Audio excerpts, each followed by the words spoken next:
Salut, c'est Xavier, le gars de la 3D. Nous nous rapprochons enfin de la fin de notre modélisation de tasse.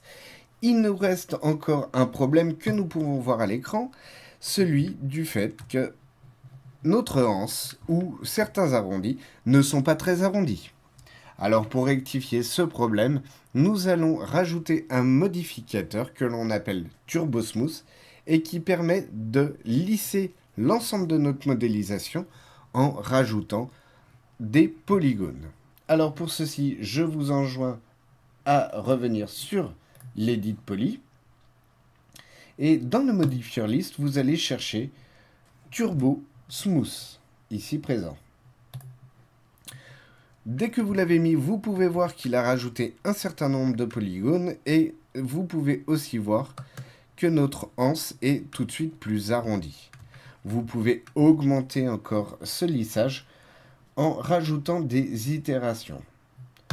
Je vous conseille de ne pas monter au-delà des 2 itérations, car vous allez commencer à rajouter vraiment beaucoup de polygones, puisqu'à chaque itération, il multiplie par un facteur de 2 ou de 3 le nombre de polygones. Alors on va aussi utiliser maintenant un élément que l'on a vu dans la dernière vidéo, le smoothing group. Nous voyons que le rebord ne se fait pas très bien par rapport à ce que l'on avait modélisé. Il est affiné, il n'est pas joli en plus. Nous allons venir dans Surface Parameter et nous allons cocher le Smoothing Group dans Separate. Vous pouvez voir que tout de suite, notre rebord se fait de façon beaucoup plus convenable. C'est plus proche de ce que l'on voulait. C'est grâce au groupe de lissage que l'on a fait dans la vidéo précédente. Alors, il nous reste un petit souci sur cette modélisation. Si vous regardez bien, je vais désélectionner et enlever la grille en appuyant sur G pour mieux voir mon objet. Et je vois que le dessous de ma tasse se fait de façon un peu bizarre. Alors pourquoi cela se passe?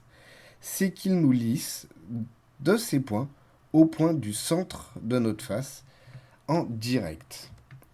Donc nous allons lui demander de créer le lissage sur une distance moins longue.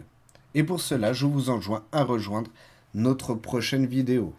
Je vous invite aussi à suivre l'ensemble de nos vidéos sur la chaîne YouTube F3DF ou encore de voir l'ensemble de notre activité sur le site f3df.com. Bonne soirée à tous et merci d'avoir suivi.